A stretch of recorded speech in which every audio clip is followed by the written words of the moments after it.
can it be this bright with the curtains closed? With my eyes closed?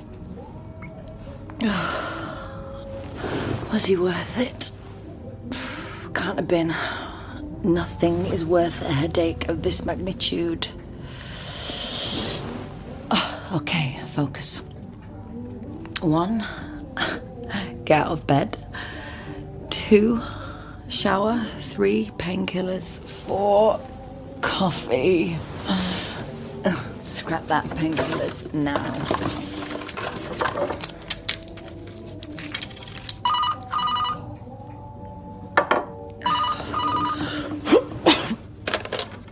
Sharp Family Research, Karen speaking.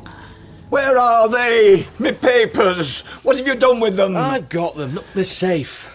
I want them back. Oh, come on, Dad. I don't think that's a good idea, do you? Can I see the photo? What photo? Sharp Family Research. Hello, it's Patrick Breen. I just wanted to check. Fountain Lane, are you at the Kingsway end? Yeah, 6A, above the salon. You want the door to the left, not 6B. Otherwise, you'll end up with a bikini wax and skin the colour of builder's tea. He's not a well man, he never has been. He spent a lot of time in and out of psychiatric hospital. Anyway, I'd cleared my grandma's house out and brought home all the family papers. As soon as my back's turned, he's shoving them in the fire. I grabbed what I could, saved some photos and a bundle of letters. It's the way he reacted, panic-stricken, desperate to get rid of everything. I think something's happened to him, something in his childhood that made him ill. And it's hidden in the family papers. So I started doing the family tree, replacing the official documents, to see if that would tell me anything. I did hope there'd be a clue in these, but I've read them all, and there's nothing, as far as I can see. Hit a bit of a dead end. Has he burnt things before? It's one of his behaviours when he's very stressed. He's not done it for a while. I'm worried about him starting up again. Well, that's an American stamp. Well, yeah, they're all from the same person. This woman in New York, she just signs herself with the initial T. 224 East 12th Street, East Harlem. 16th November 1929. Dear Minnie. That's my gran. How are you? We have lodgings here, though they are nothing to write home about. Ha ha. It sounds like she's emigrated. A friend, perhaps. A neighbour, or a relative. And your family tree. There's not much to it. My father Ted's an only child, and Minnie was too. Harry, my granddad, had a brother Owen, but he was killed in Malta in the Second World War. There's no one else. It's more of a shrub than a tree, then. Yeah. It's unusual in those days. And on your mother's side. Is that relevant? Is that a problem? She walked out when I was 6. Look, I don't mean to be rude, but I'm not here about her. Oh, it's fine. So, for now, we have a bundle of letters from T to Minnie and a handful of snaps. Right, let's see them. Yeah. This is the wedding portrait, Minnie and Harold. I've ordered the marriage certificate. Do you know any of these other people? That's a brother Owen, and either side of their parents. And these? I have no idea. Who's this? It's very dapper.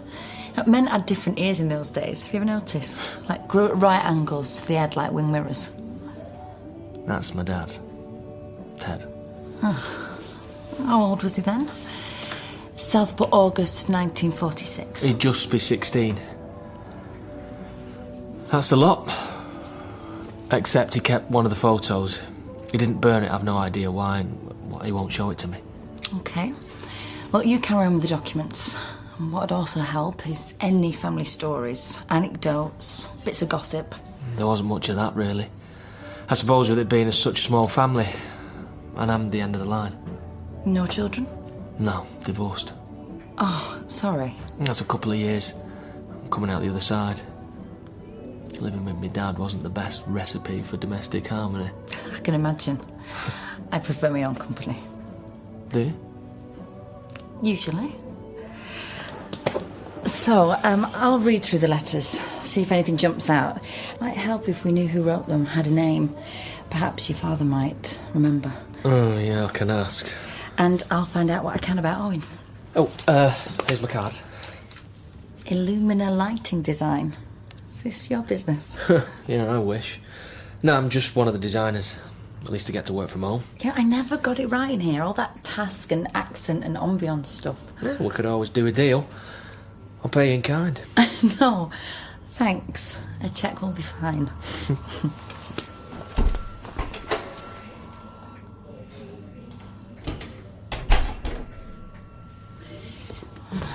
I need caffeine. And I need it now. Sharp Family Research. Oh, very tasty. Just seen him leave. Stella, that was a client. There's no harm mixing business and pleasure. Well, you might have something there. Oh. And what about last night? Oh, it's a bozo. And I don't remember. Oh, if you're calling him a bozo after one day, I can't see much future in it. Really? Karen, I know you're not into the whole marriage and kids scene, but I'm your mate and... Stella, I must crack on. If you'd only... And still 2 hours until I can have some more painkillers. Right. 1 coffee. No, scratch that. A full English from Hamid's round the corner with coffee. Oh, for Pete's sake. Sharp Family Research. Hello, I got your number. From the phone book. Are you searching for someone? No, I thought you were. This is Karen. Yes, this is. It was the appeal about you in the paper. I think I might know something about what happened. Right. Where are you? When would be a good time to meet? Tomorrow evening? The Black Swan on Whitworth Street. Say about 8:30. Yeah. Food. I need food.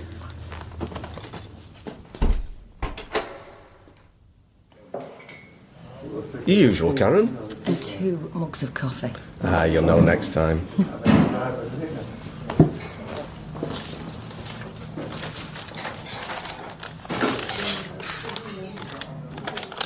We have lodgings We here. have lodgings though they are here, nothing to write though home they are nothing to write home about.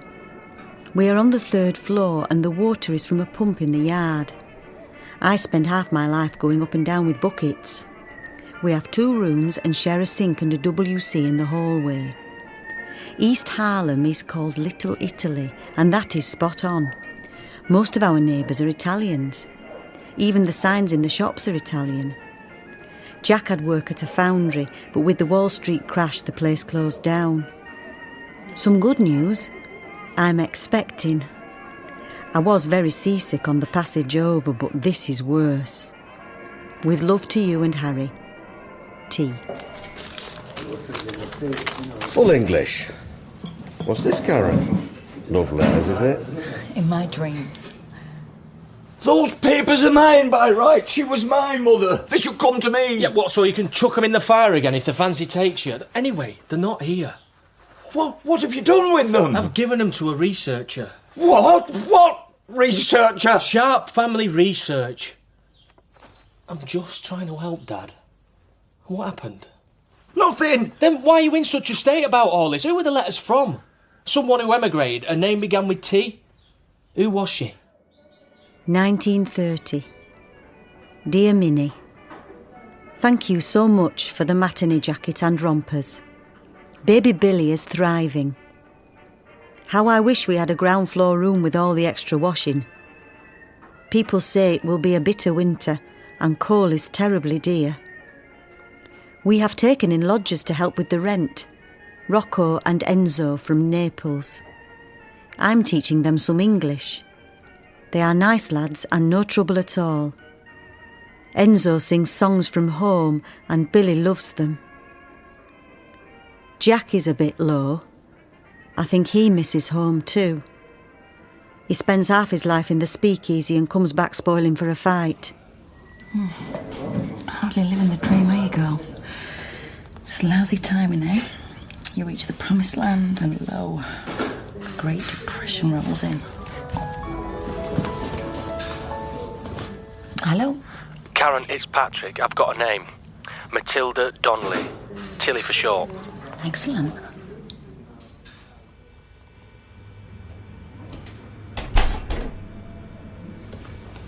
Minnie and Harold's marriage certificates arrived. Let's see. Harold Breen, 4 Queen Street, Leeds. Minnie Thompson, 12 Granby Terrace. 9th of June, 1928. So, when did they move to Manchester? Near the end of the war, I think. There's nothing dodgy that I can see about your Uncle Owen's death. His details are in the Commonwealth War Graves Commission. He didn't marry. I think we should get hold of his service record and see if there's anything of interest in that. You'll need to send proof of kinship. Right, I'll do that. And the Donnellys? It's a brick wall so far. See, this is the 1930 US Census.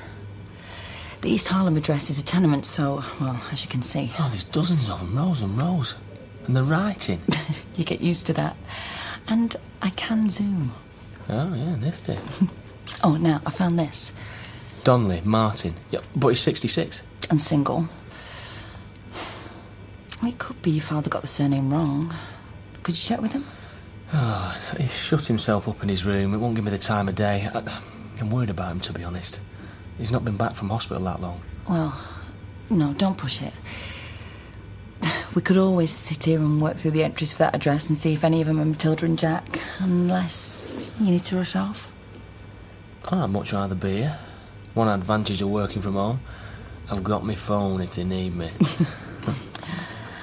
Henrietta, Michael, Benito, Anna, Grace. 1935. Billy has been very poorly, but is better now, thank God.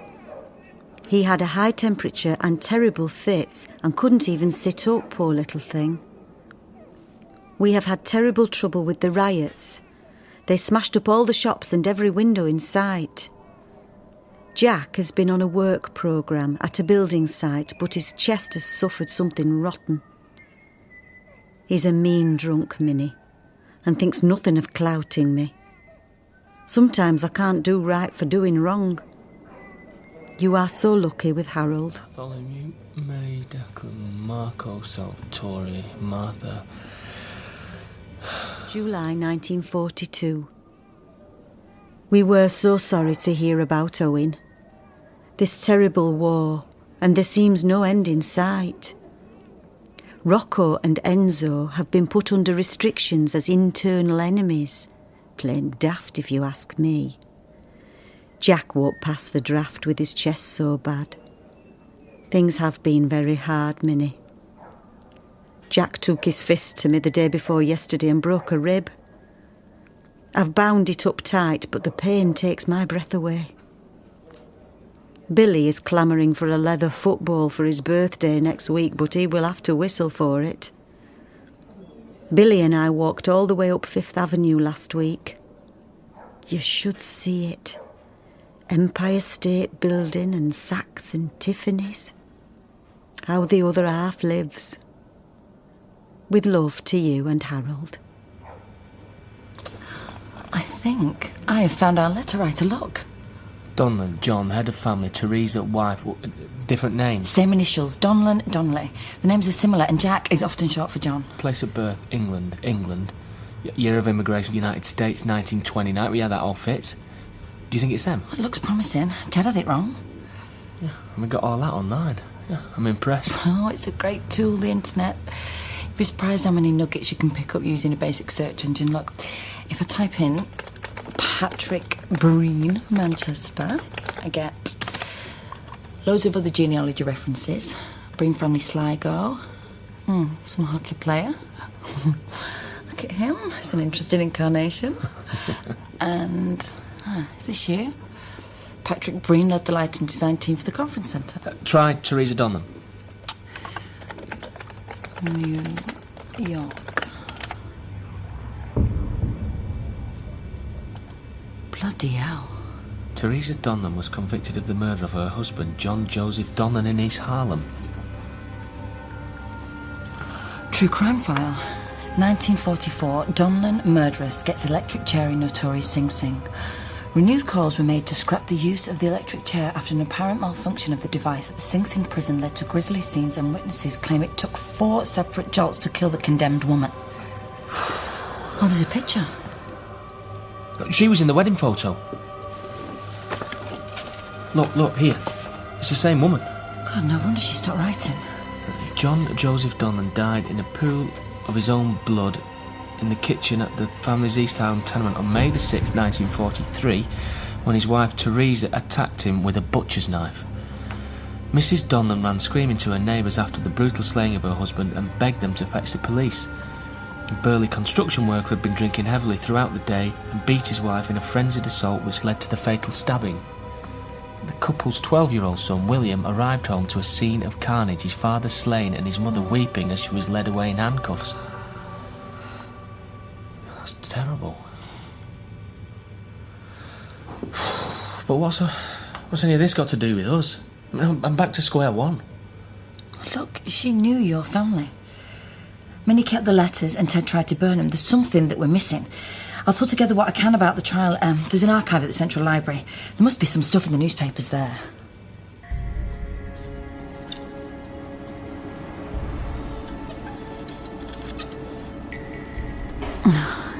Here we are.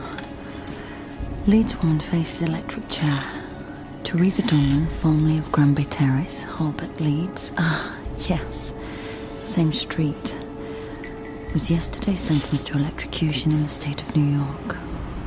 The death penalty was handed down despite pleas of clemency. Oh, Teresa Donlan, née Thompson. Thompson? She isn't a neighbour. Lived with her parents and sister Minnie and attended St. Anne's College until the age of 14, where she began working at Clegg's chain factory. It was at this factory that she met her future husband, John Donlan. God.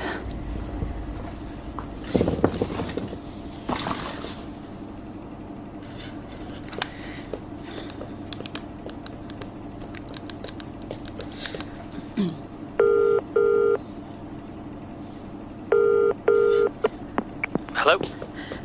Patrick, Oh, Karen, hi. are you at home? I think I found your old bones. Ah, Dad. Mr. Breen, Karen Sharp. You've a nerve. Those are my papers, not his. I want them back now. Calm down. You've no right meddling in people's business, sticking your nose in where you're not wanted. You better pack it in now or you'll be sorry, do you hear me? That's enough. You carry on like that and you can leave. Throwing me out of my own house now, are you? Yeah, if I have to. I'll save you the bother. I'm sorry. You can't see I'm doing this for him. I think I know why he's so upset. I copied this. Teresa. She's your great aunt. I don't have any aunts. Yeah. Teresa was Minnie's sister. You're joking? I'd be the first to admit my sense of humour can be a bit iffy, but no, it's no joke. It explains why your dad's so edgy, why he was so keen to keep the past in the past. It was family. He'd remember it, be affected by it. That's why they moved to Manchester. Everyone in Leeds would have known. It would have caused a great deal of shame back then, no matter the rights or the wrongs. And my grandma never said a word. But she kept all the letters. I think we can safely rule Owen out now. Perhaps Minnie wanted me to know. I mean, the son, Billy, he'll be my uncle. I might have cousins over there. Old branch of the family that we knew nothing about. I want you to find them.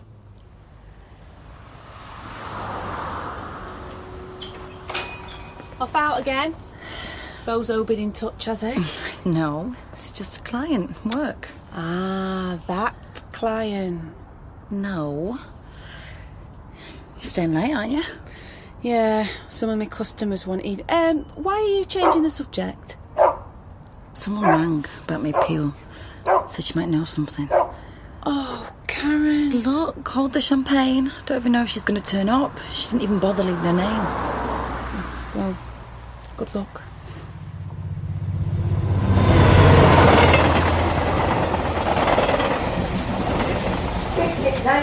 Transpayre and Express service to Botfield now. The next station stop will be Manchester Oxford Road. I could just stay on the train. A night in Blackpool, kiss me quick, potted shrimps. Or make the return trip back to Manchester Airport, grab a mini break. Barcelona's very popular now. Oh, or Prague. The next stop will be Manchester Oxford Road. Please mind the gap when leaving the train. Big black gap. Perched on the precipice. What if I don't want to step off? Yes, love. Double brandy and soda, please. Karen? John Potter. I'm just through here. £4.50.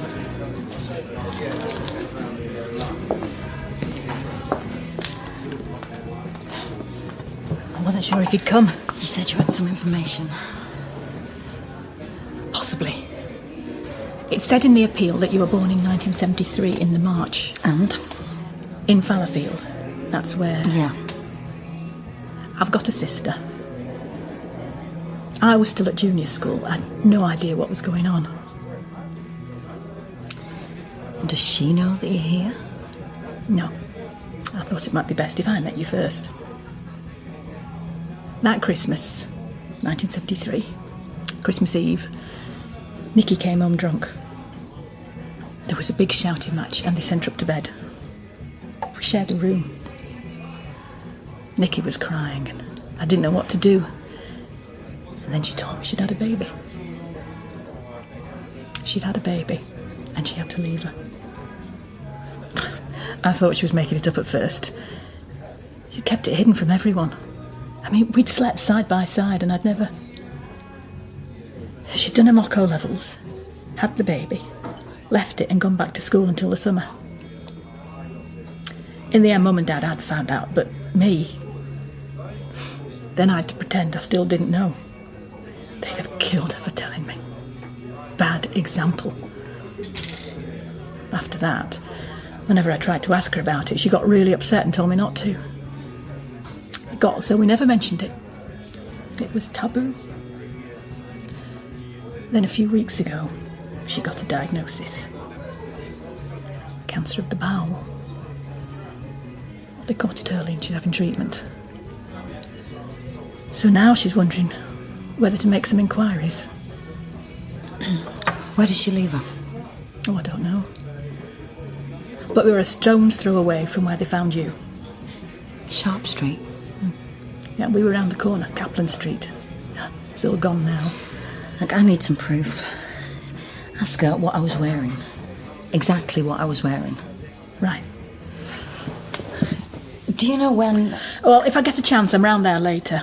It's her youngest, Nathan. He's... No, please. I don't want to know. Not yet. Maybe never if she isn't. Sure.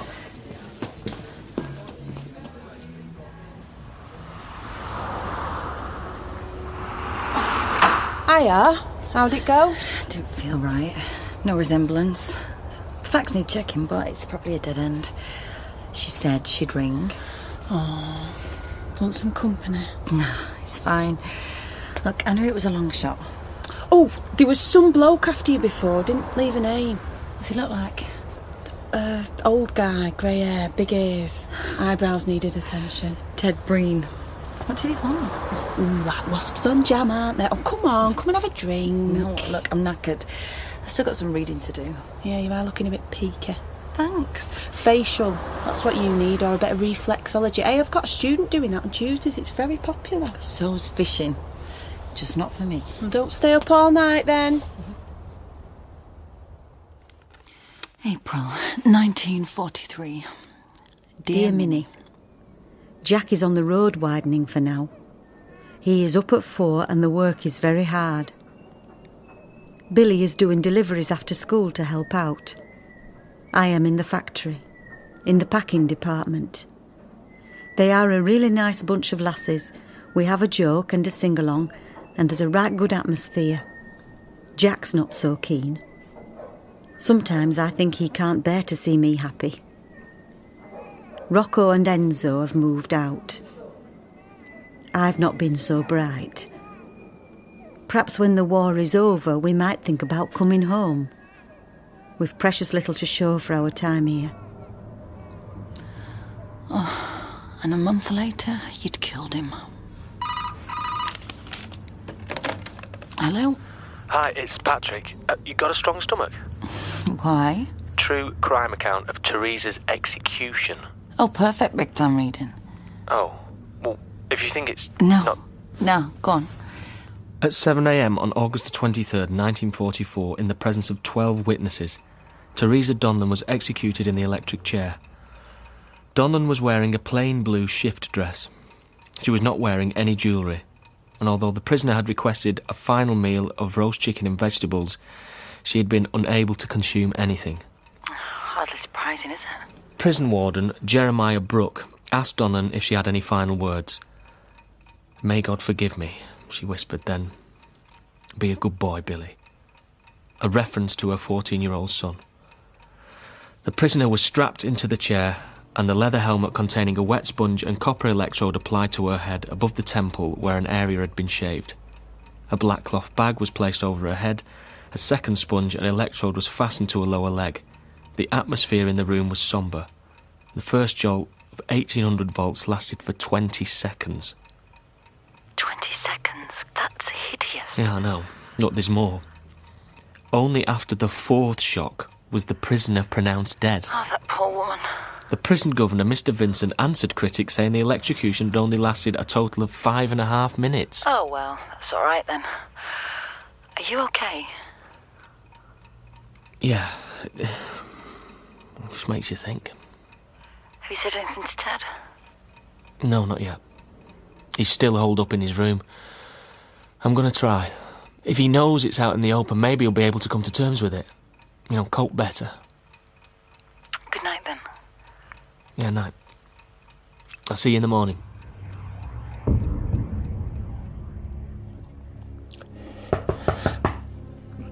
Dad?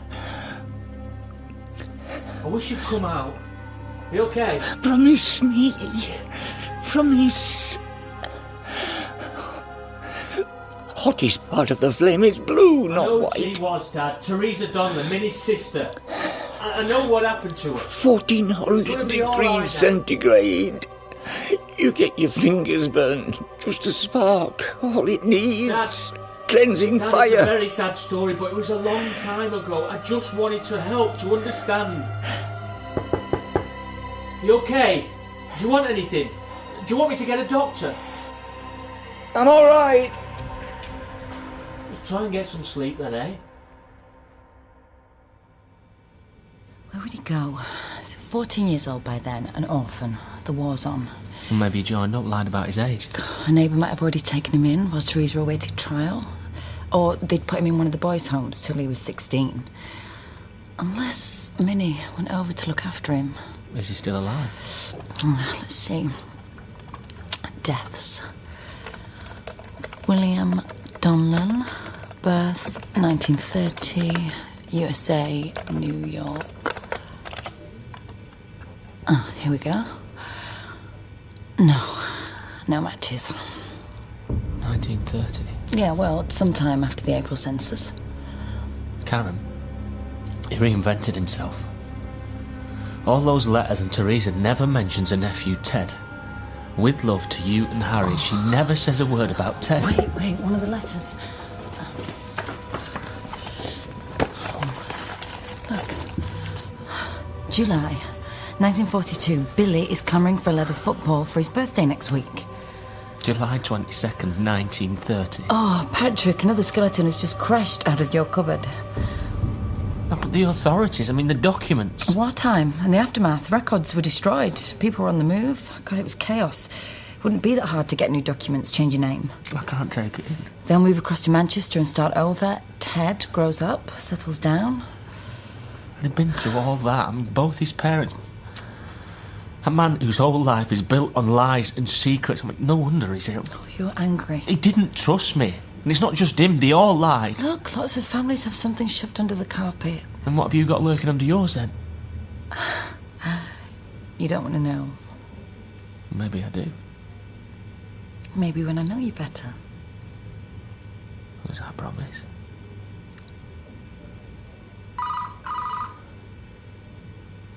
I'll leave you to it. No, look, there's no need. No, it's fine, really. I need to think. I'll be in touch.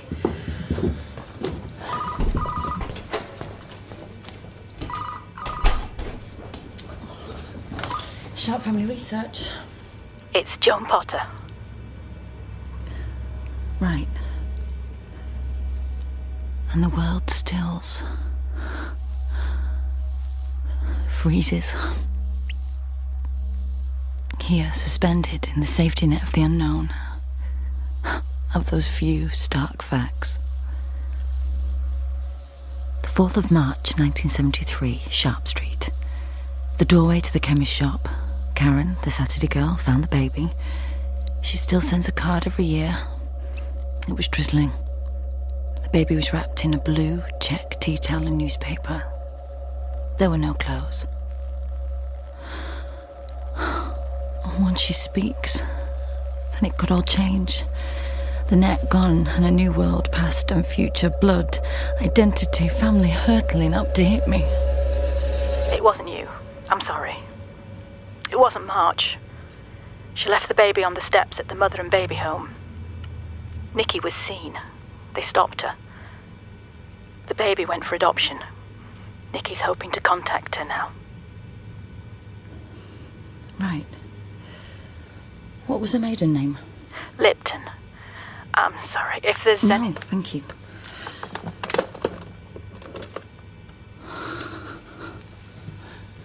Did I fail the audition? Would she come that close and turn away? Reject me again? Joan. Her curiosity satisfied and no time for complications. Or Nikki, unable to face me, altering the date, making me adopted, not abandoned. Births, England and Wales, Jan to March 1973. Lipton. There she is. And I'm back on Sharp Street.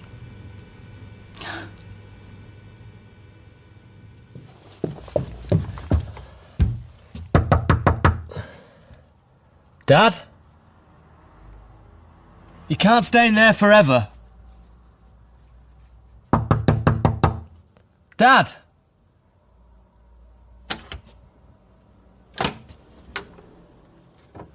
Oh, now where have you gone?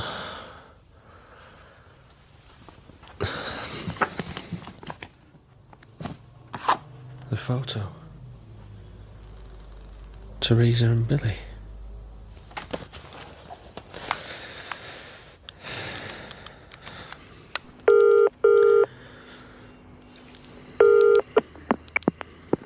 Hello? I've found out what the photo was. The one Ted had kept. Can't it wait? It's been a really long day. Yeah, sure. Are you okay? Fine. What did I do?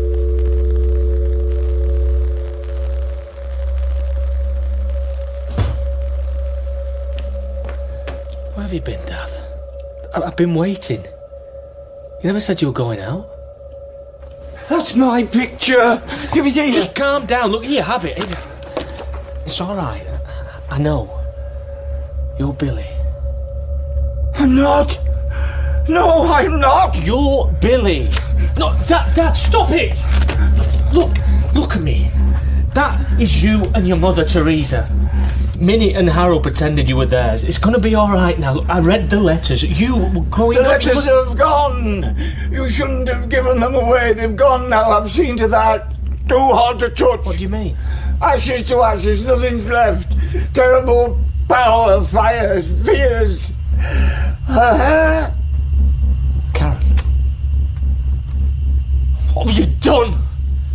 You stupid man. What the hell have you got to do now?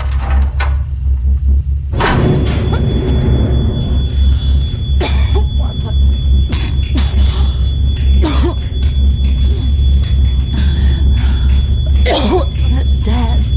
Oh no. Oh no.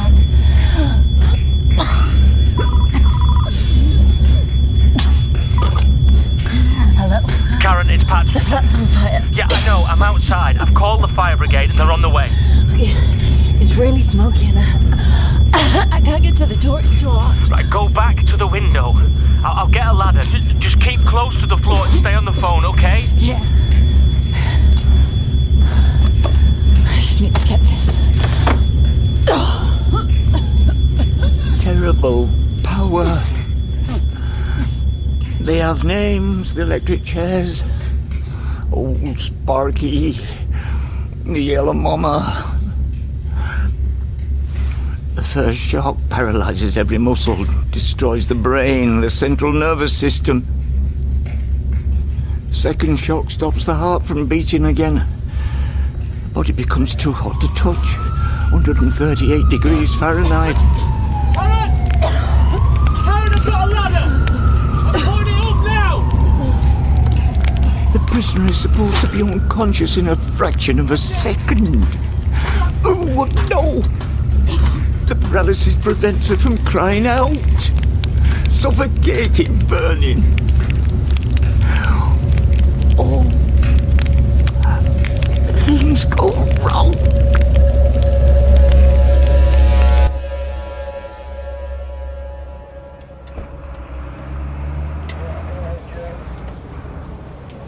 How come you were here? Oh, just wondered if you'd like some company. You sounded brassed off. I thought perhaps calling in on spec. Catch me unawares? Something like that. I'm gonna have to say no for now. Rather a lot going on. I'm really glad you're all right. I'm really glad you came round. Oh, are you okay? Yeah, I'm a bit croaky. They gave you some oxygen. I'd better go. If there's anything you need. Sure. Thanks. Just a client, eh? How's his fireman's lick? He only held the ladder. Oh, you weren't smoking in bed. No. Started downstairs anyway, that's why I couldn't get out. Oh, the salon? Oh, could be worse. You'll have to stay at mine till it's sorted. Hey, don't look at me like that. Where else will you go? Listen, they found traces of an accelerant round the letterbox. Did you hear anything? No. No, I mean, it's probably just kids, or someone got the wrong address. Stella, you know that guy who came round asking after me? He's not been back. I've not seen him. If you think... Karen, you need to tell him. Yeah, I need to find out exactly what's going on first. Well, when you have, let me in on it, won't you? Look, I'll lend you some clothes, whatever. Oh, you could pop into town and get something cheap and cheerful. You what? Ruin me image? Is that all you salvaged? A tea towel? Good grief, Karen, why a tea towel? Stella, shut it. You could have killed her. They lock people up in Broadmoor for this sort of stunt. I mean, not just a section this time, Dad. Prison. I mean, what do you expect me to do? Cover for you? Pretend I know nothing? Don't open it. Patrick.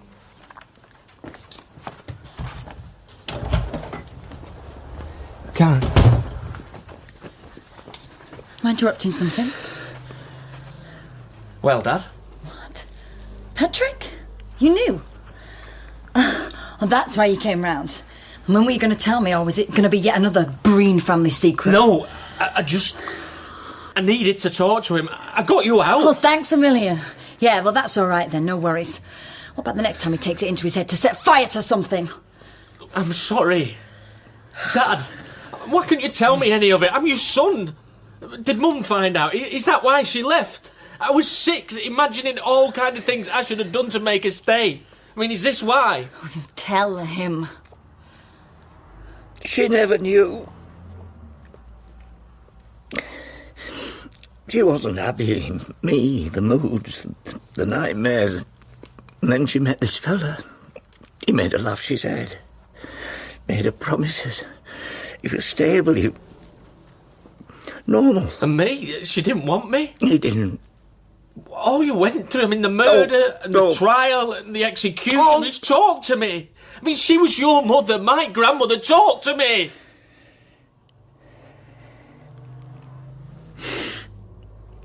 The lawyers, they said her good character, the way he treated her, that it was self-defence and the court would show mercy. Tyrants, don't come back until the police are here. Like you just got home. Didn't she wrap her own hand round the knife? Never tell. Promise me. It'll be all right. You'll see. You're a good boy, Billy. A good, brave boy. Go on now. They showed no mercy, not a shred.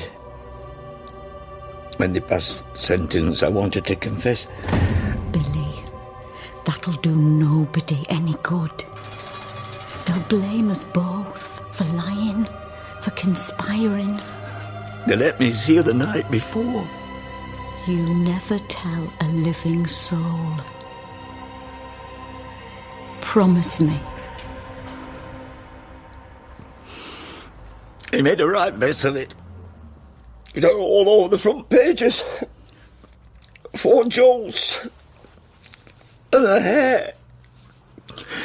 She had this beautiful... You were a child. Come here. No. Will you have to report this? I mean, after all these years. What good would that do? And the fire? Well, they are investigating. I know nothing. But you two, you better sort out your alibi. Karen, thank you. I was sure it was empty.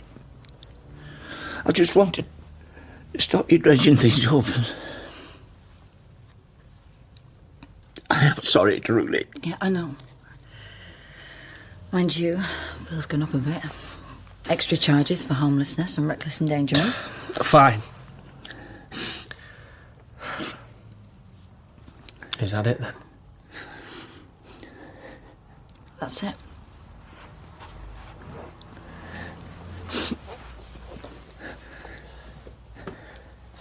You never did tell me any of your secrets. No. Bye, Patrick. Hargreaves, and Teresa by Deborah McAndrew. Stella was played by Danielle